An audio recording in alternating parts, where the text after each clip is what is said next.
Right, so today we will discuss the topics and the questions, but before that I will give you a few quotations or excerpts which will help you, and you have to take them down. So the first quotation is from the French novelist Flaubert. So write down in quotations: the artist should exist in his work. The artist should exist in his work as God exists in his creation. As God exists in his creation, comma, invisible and all powerful, invisible and all powerful, comma, felt everywhere, comma, but visible nowhere. Okay, so this is Flaubert's quotation, Flaubert's writing on the artist, how he should pervade his work as God pervades his creation. Like God, he is felt everywhere, but he is never visible. Sir, what Regarding is your name? name of what? Flaubert. Name of the author is Flaubert, Flaubert. The French novelist Gustave Flaubert. Clear? Okay, sir. Okay. Now regarding Joyce's use of symbols, how we should read the novel symbolically, or how we should interpret the symbols of the novel. Regarding that, Samuel Beckett said something which should act as a caveat. Caveat means warning. So Beckett writes, quote, "The danger is in the neatness of identifications. The danger is in the neatness of identifications, three dots. Literary criticism is not bookkeeping. Literary criticism is not bookkeeping," unquote. Right. So Beckett means to say that we should not try to find a perfect interpretation for every symbol that Joyce uses. So this is not like bookkeeping where you have a debit side and a credit side. So this is a warning that one should not try to interpret symbols too literally. Sometimes symbols are also used just to evoke certain ideas. So Joyce's writing is highly evocative, and it follows the tradition of the symbolist school of poetry, and particularly the French poet Stéphane Mallarmé, who emphasized evocation of certain aspects of the world or of nature, which we will discuss. We'll also discuss a quotation from Mallarmé. So we have to remember that Joyce's prose is evocative prose, and we should not think it only as descriptive prose.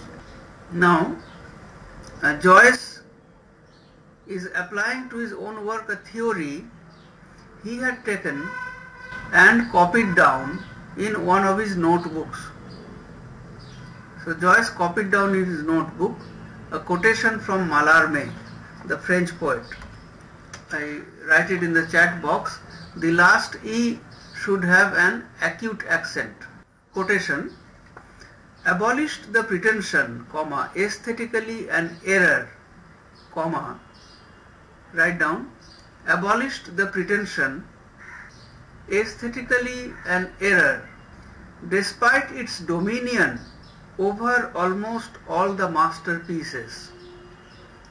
Despite its dominion over almost all the masterpieces, comma, to enclose within the subtle paper, to enclose within the subtle paper other than, comma, for example, comma, the horror of the forest or the silent thunder afloat in the leaves. The horror of the forest or the silent thunder afloat in the leaves, semicolon. Not the intrinsic dense wood of the trees. Not the intrinsic dense wood of the trees, unquote, stop. Language, comma, according to Mallarmé, is meant to evoke, not to describe, to recreate in the mind of the reader the impression or emotion received or felt by the writer. To recreate in the mind of the reader the impression or emotion received or felt by the writer, stop. Okay, so in this quotation Mallarmé says that the pretension or the error of describing things, even though we find it in many masterpieces, Mallarmé says that it is an error to describe things because the principal function of language is to evoke the emotions which the writer feels. So for example, when the writer goes to a forest, he feels the horror or the thunder in nature, and the task of the writer is to recreate this emotion in the reader.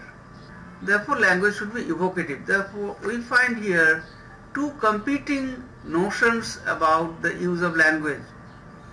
One is this kind of evocative poetic language, and the other is realistic description. Now Joyce uses both, often alternately. So in his descriptive paragraphs he is extremely realistic, and in other paragraphs he is using language in an evocative manner. So in direct opposition to this theory stood the ideas of the realist or slice of life school, according to which the wood of the trees and all the other visible facts should be described with precision. You may write it down if you want, that in opposition to the theory of evocative use of language stood the theory of realism or the slice of life school. This phrase slice of life was used by Henry James, the American novelist, referring to realism. So the slice of life school, which is descriptive, which emphasized on the wood of the trees. So Mallarmé said that the writer should not emphasize on the wood of the trees, that is not on the forest itself, but on the emotions evoked by the forest, like horror and so on. But the realistic school would describe the forest or the facts of life, the things of life, realistically. Joyce alternates between the two opposite modes. Richard Ellman, a famous Joyce critic, says that Joyce deliberately leaves loose ends of narrative so that his books, like life, give the impression of having many threads that we cannot follow. If you want, you may write it down. Richard Ellman, a famous Joyce critic, wrote that Joyce deliberately leaves loose ends, LWSE, loose ends of narrative, which are not followed later. So if all the ends are tied up later, then the novel would have a very compact structure. Everything is accounted for.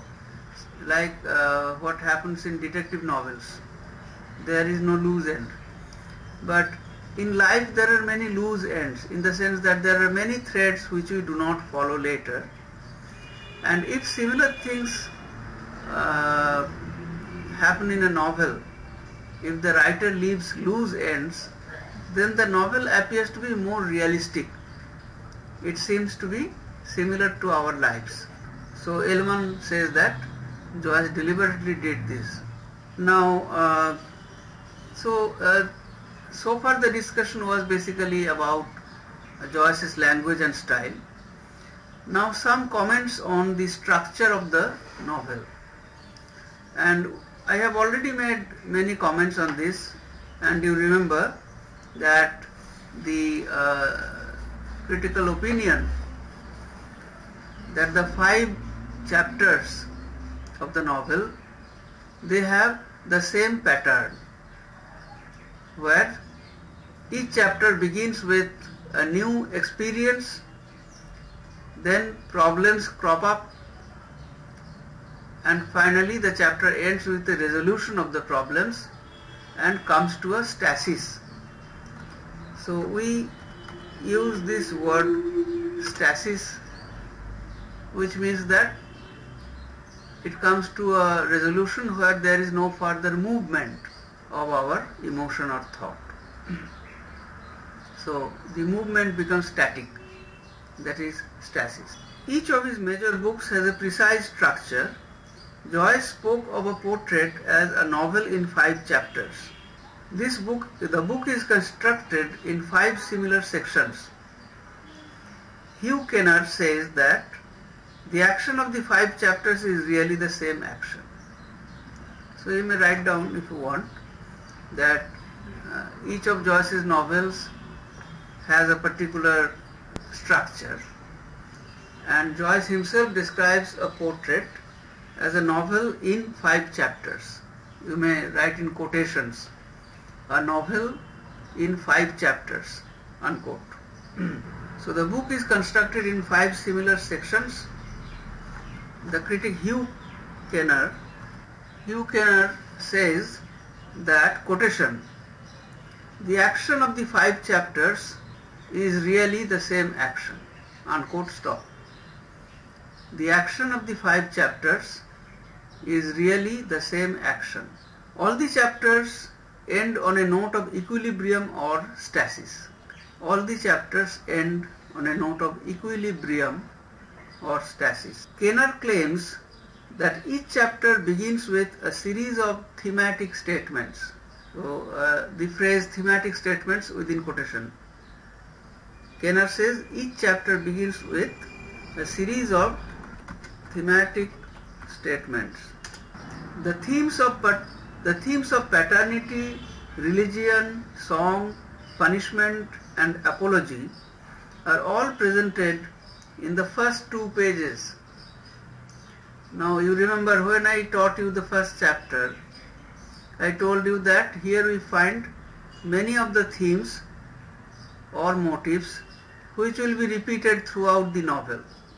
And in the first 2 pages itself, we find the themes of paternity, that is father, the father figure, religion, song, punishment and apology.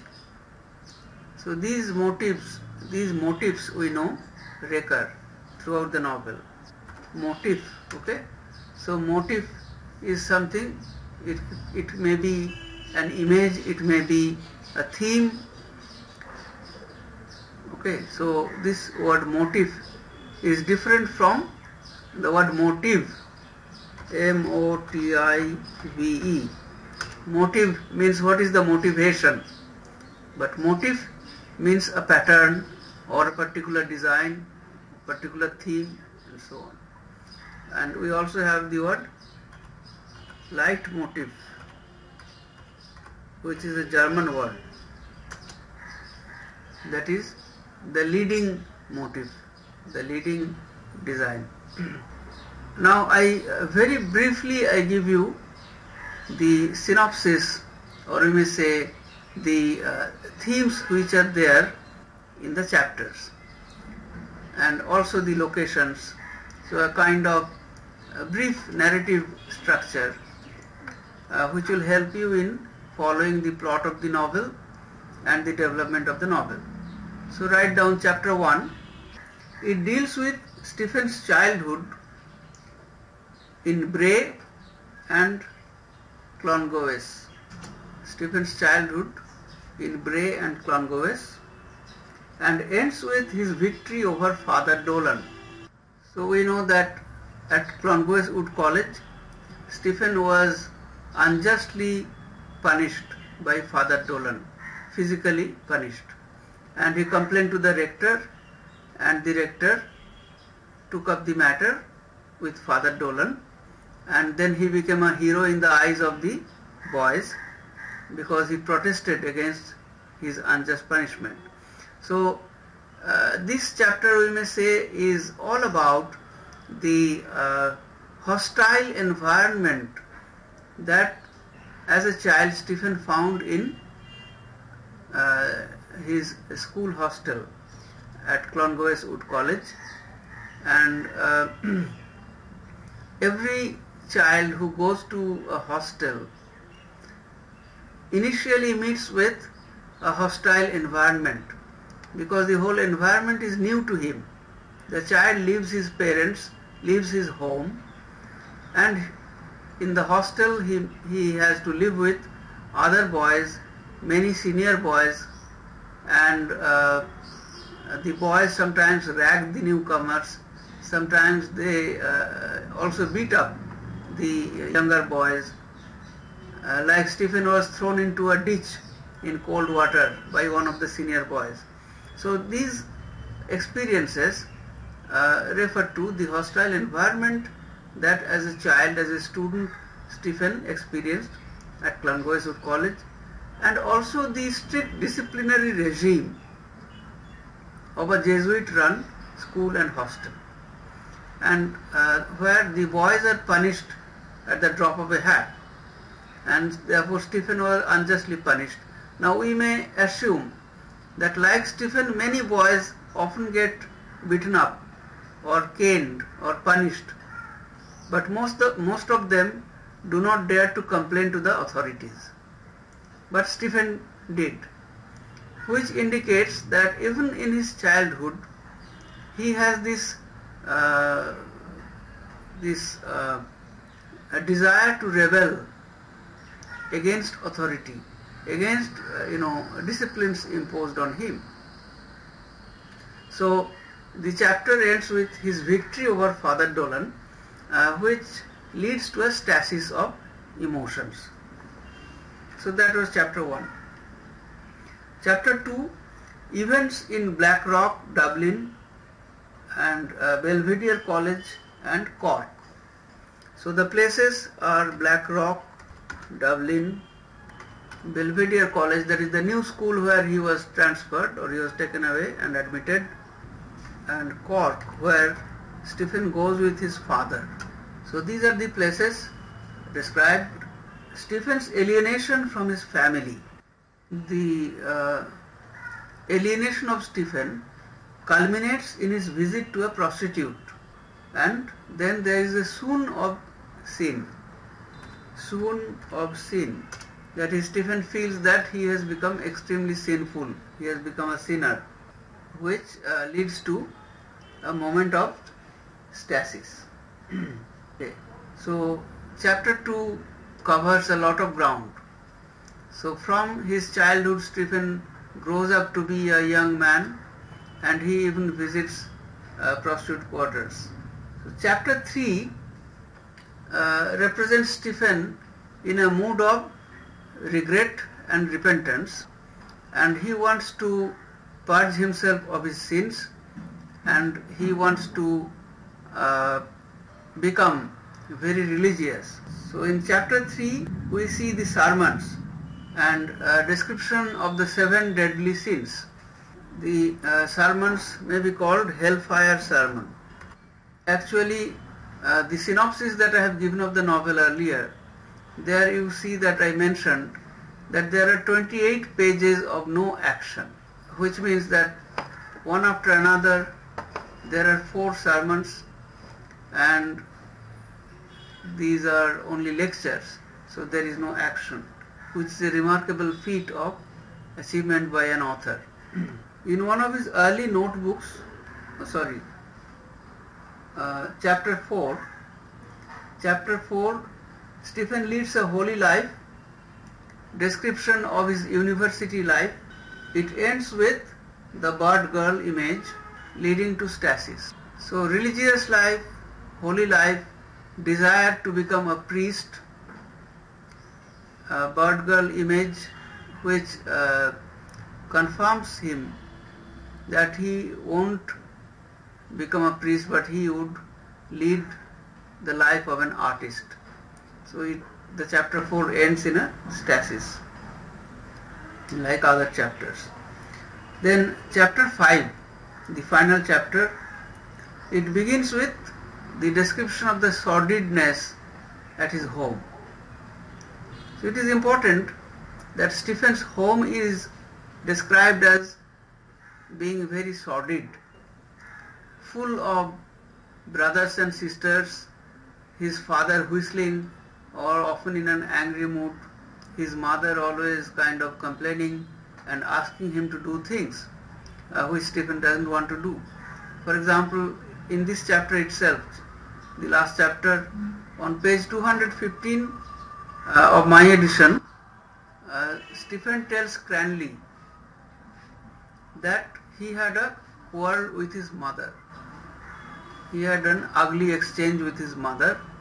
Why? Because his mother wanted him to do Easter duty at the church, and Stephen refused. So now Stephen has grown up and he would soon leave his home and his country and become an exile. But before that he has to struggle with his environment, and at his home he finds a very ugly, sordid environment which convinces him that he should go away in search of beauty, in search of art. That is why, as a contrast, the description of the ugliness or sordidness at home is important. Conversation with Davin. So this chapter is full of many conversations. Stephen has dialogues with his friends on different topics. Conversation with Davin on national politics. Then with the Dean on art. Conversation with the Dean of Studies on art.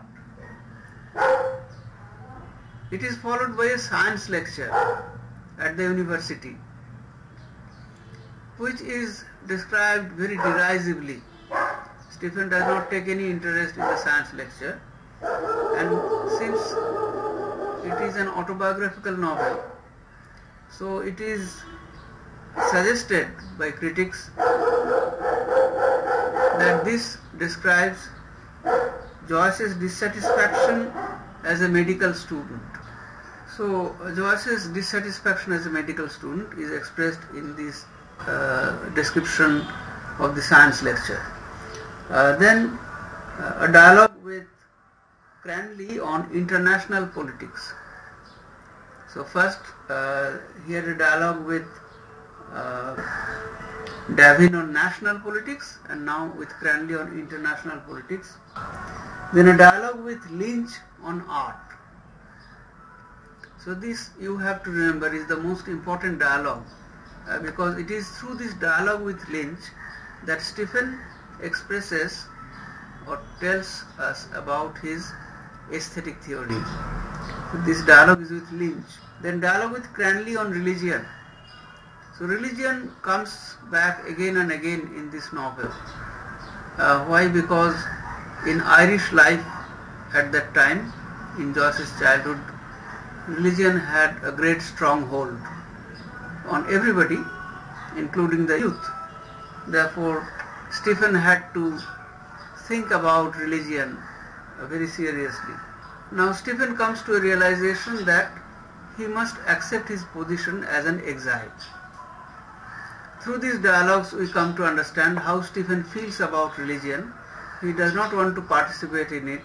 How he feels about national politics. He does not want to participate in it, the Irish nationalist movement. How he feels about international politics is expressed through the event of a student, McCann, who wants all the students to sign the peace treaty, or the Tsar's proposal for peace treaty, which Stephen does not sign. So he does not want to participate in international politics. So finally he decides that he must become an artist, and in order to become an artist it is not possible for him to stay in Ireland, because in Ireland he does not find any conducive atmosphere for the practice of art. So he must be an exile.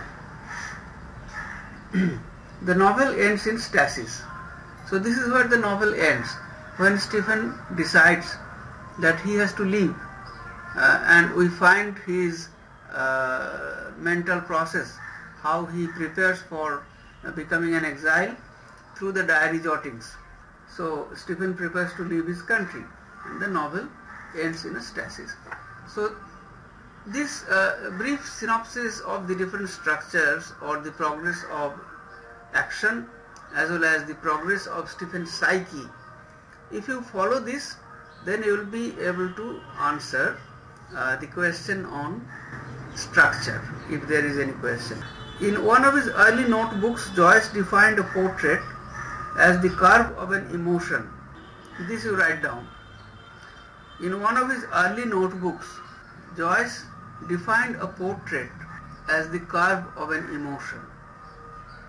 This phrase is in quotations, the curve of an emotion. The 5 chapters present 5 versions of the same curve.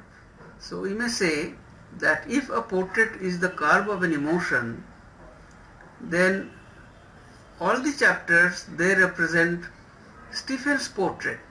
Therefore, the same... I can't hear you, Your Honor. You can't hear me? You can't hear me? Can you hear me now? Oh. Well, can you hear me now? Yes, sir. Okay. So, Yes, sir. okay, probably you missed something. So what I was saying is that I told you about the synopsis of the 5 chapters. Did you get that? Did you hear the synopsis of the 5 chapters? Hello? Yes, sir. Okay. Okay. Then, Yes, sir. yeah, okay. So what I said, in one of his early notebooks, Joyce defined a portrait as the curve of an emotion. So I have written the curve of an emotion in the chat box, you can see. So if a portrait is the curve of an emotion,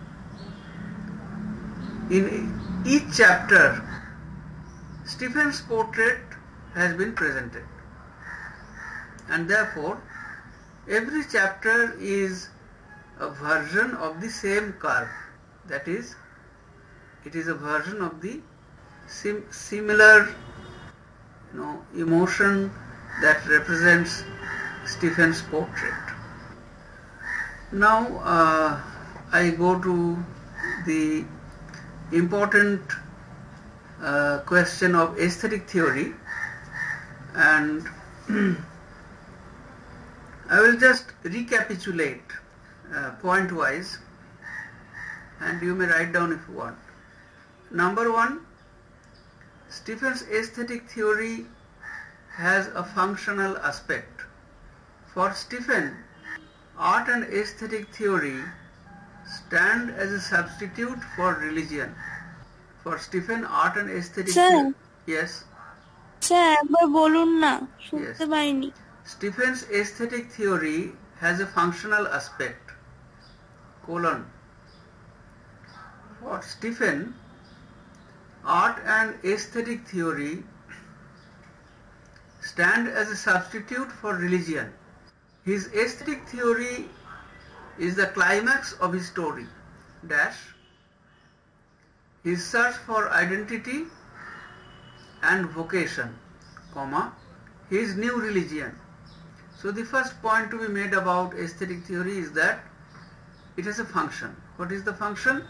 It helps the reader to understand what is going to be Stephen's vocation, because the whole novel is a search for vocation, because it is a Bildungsroman or a Künstlerroman. A Bildungsroman is a novel which graphs the career growth of a person, or you may say the life curve of a person, and at the end of the novel the person must find his vocation.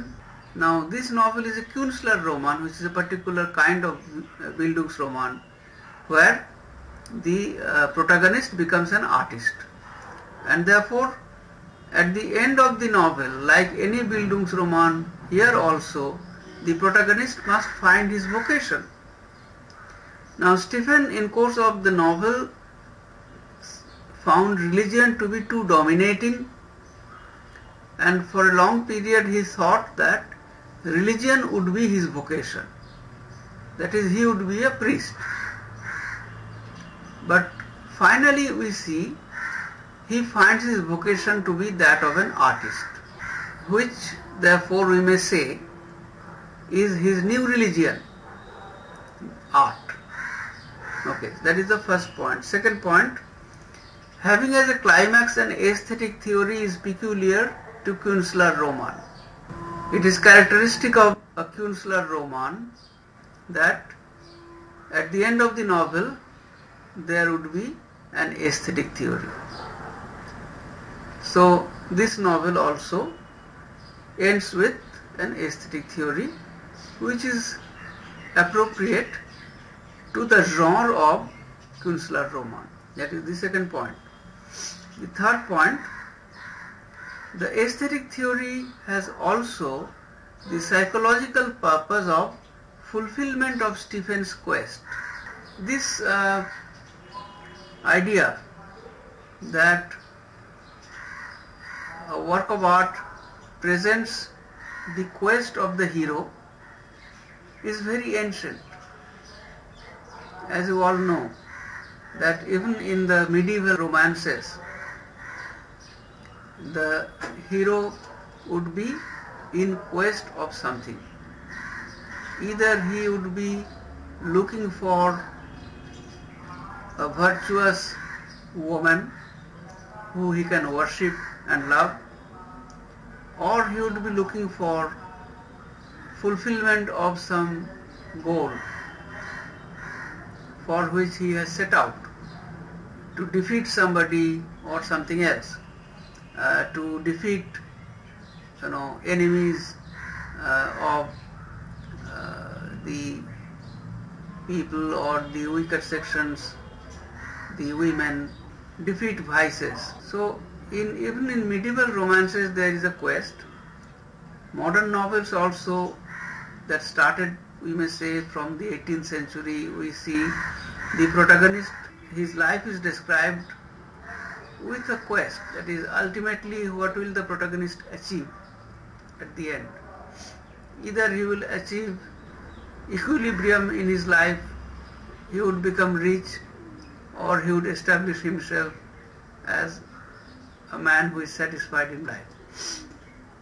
So the quest motive is always there. In this case, the quest is a psychological necessity.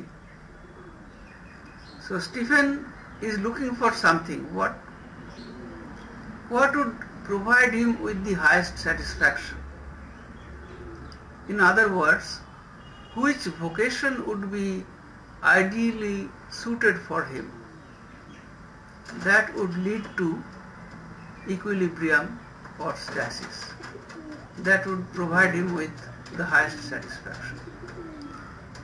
So this is a psychological quest, and that is fulfilled when Stephen realizes that he will pursue art and he would leave his country, become an exile in order to pursue art. So the quest motive is present here, but since it is a modern novel, so the quest is not for something concrete or something materialistic, but it is a psychological quest. Okay, so you should touch these 3 points. The aesthetic theory substitutes Roman Catholicism for Stephen. And now a point on the final epiphany, that is the white rose of light which Stephen talks about, that alludes to the beatific vision of God in Dante's Paradiso, paradise. So this final epiphany, here the rose of art which we find of which we find mention in Roman de la Rose, the French medieval romance. Roman de la Rose. Here we find a mention of the Rose of Art. The Rose of Art from Roman de la Rose is identified with Dante's cosmic rose. Thus art and Christianity are merged. Since I read line by line these passages with you, so I am not going back to them. You go back to the passage. On my edition, these are pages 196, 197, where Stephen describes the multifoliate white rose of light. So the rose of art is identified with the beatific vision, which is the vision of God, which means or which indicates that for Stephen, art is the new religion. Art substitutes religion. From Romanticism onwards, the artist is invested with a godlike creative power. Keats comes closest to the post-romantic theory when he equated aesthetic with the moral in beauty, truth, truth, beauty. Keats's expression that indicates that aesthetic and moral are the same. But this was possible due to Wordsworth's labor. Keats and Shelley built the theory. The imagination as a creative faculty inherent in man is eternal and autonomous.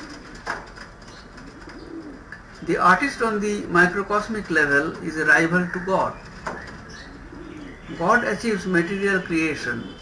The artist achieves aesthetic creation. So you understand the parallel between God and artist. And then of course you will discuss integrity, claritas, consonantia. And I told you already the difference between Stephen's definition and that of St. Thomas Aquinas, how there are some differences. Integrity for Aquinas is a metaphysical concept, meaning a certain combination of qualities innate in every nature. Stephen's integrity is non-metaphysical, wholeness of a work of art and aesthetic wholeness. Consonantia for Aquinas is harmony between the parts of the whole, where Aquinas is talking about qualities which are abstract. For Stephen, consonantia is the rhythm of structure, as in abstract painting. For Aquinas, claritas is a perception of the wonder of beauty. For Stephen, claritas is not a perception of God, but a perception.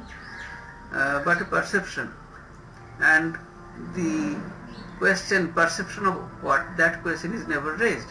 That is, Aquinas says that art leads to God, and in Stephen's theory, art leads to itself, falls back on itself. That is the art for art's sake theory. Take down a paragraph from Stephen Hero, the earlier version of the novel, which was published posthumously. The artist he imagined standing in the position of mediator between the world of his experience and the world of his dreams.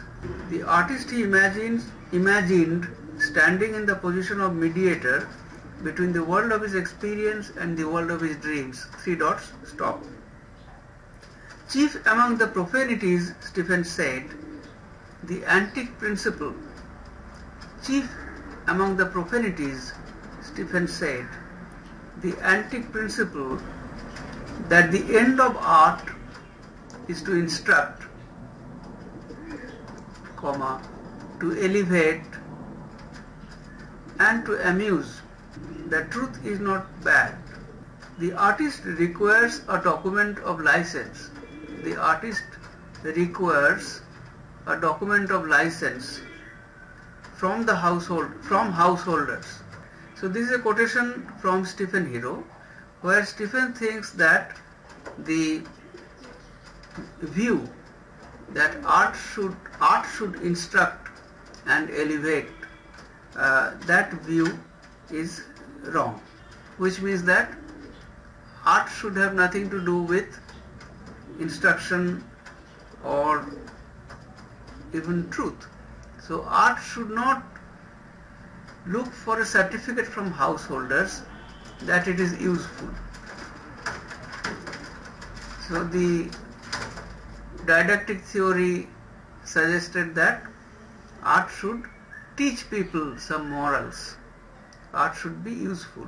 Stephen does not support that, which means that Stephen's theory of art is entirely an aestheticist theory or art for art's sake theory. Okay, so we find this explanation in the Stephen Hero. In Stephen Hero, he shows that the moment of claritas is equivalent to the moment of epiphany. So the theory of epiphany, which we do not find much discussed in a portrait, we find it in Stephen Hero. And there epiphany is defined, as well as it is mentioned that claritas means epiphany. And in Stephen Hero also there is this phrase, you may write down within quotations, claritas is quiditas,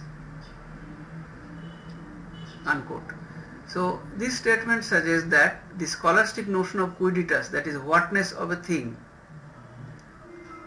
that is equal, that is made equal to claritas, which means that when art provides a sudden moment of illumination or epiphany, then one learns the essential thingness of that thing, that is the essential truth about that thing.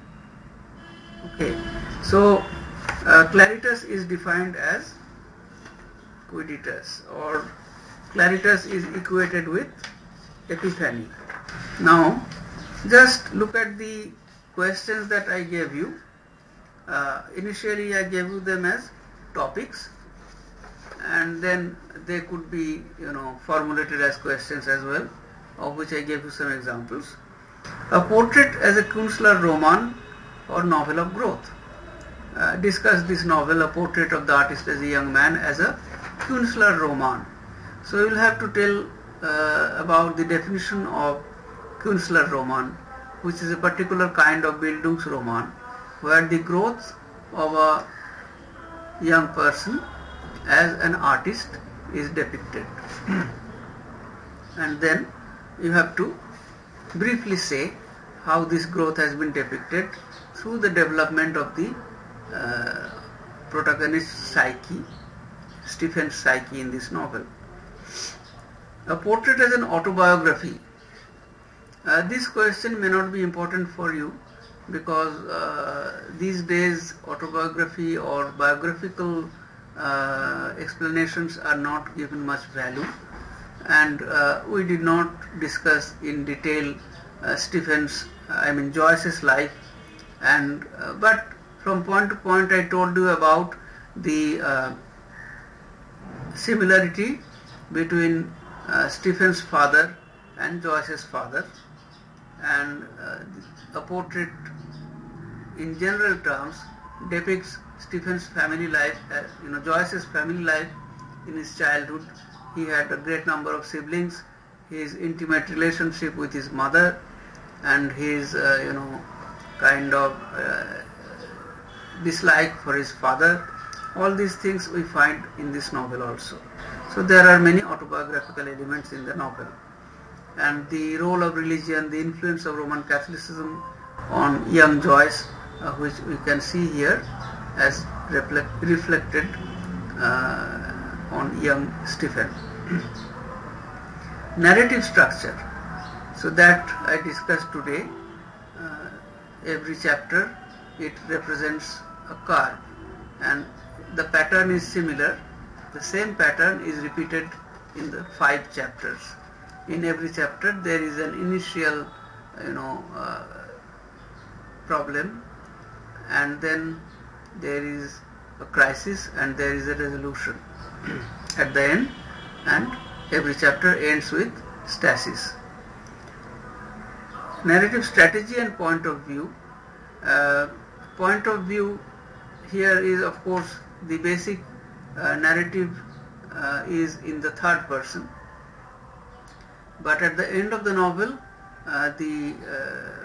there is the diary jottings. So the diary jottings are in first person.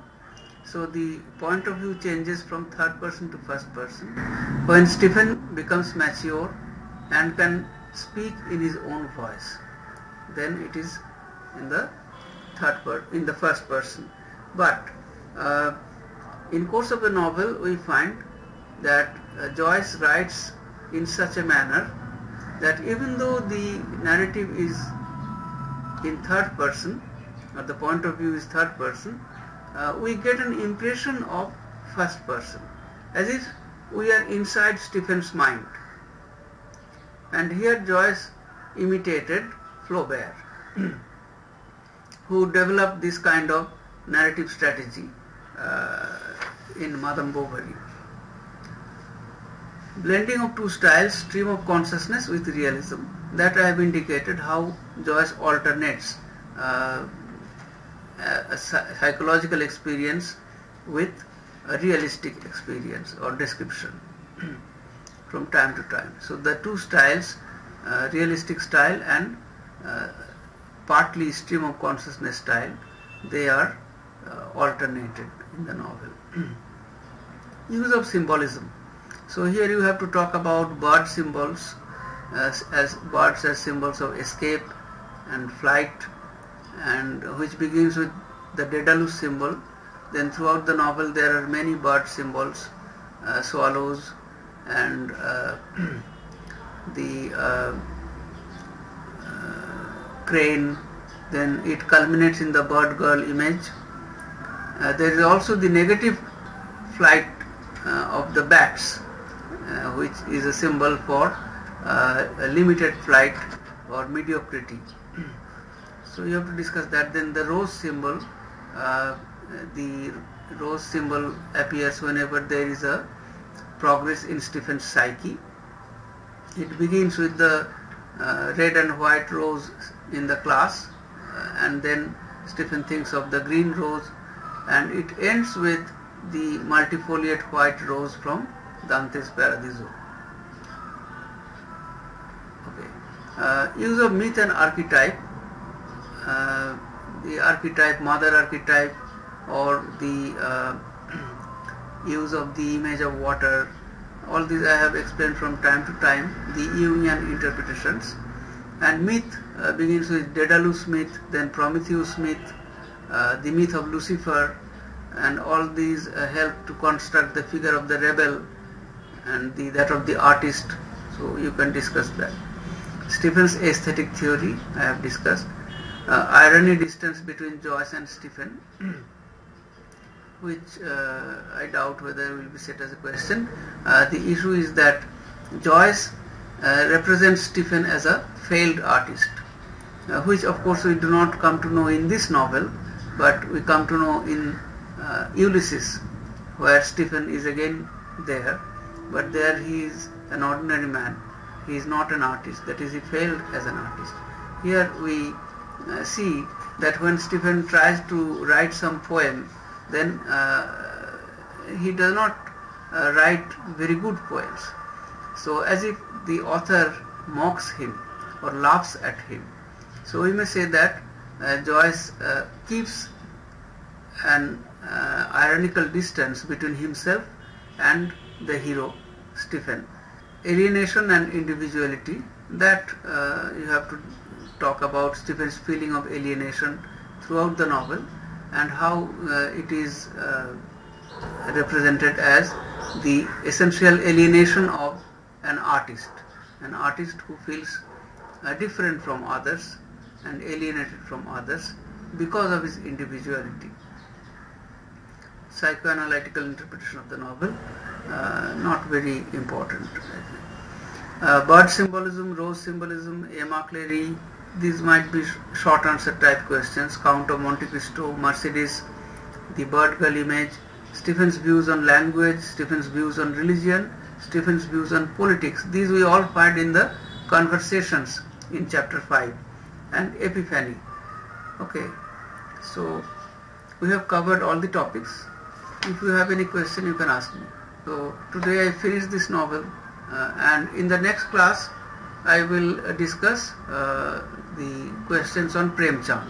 I have discussed that story already, taught it, but only the questions needed to be discussed, which I will do in another class. Do you have any questions?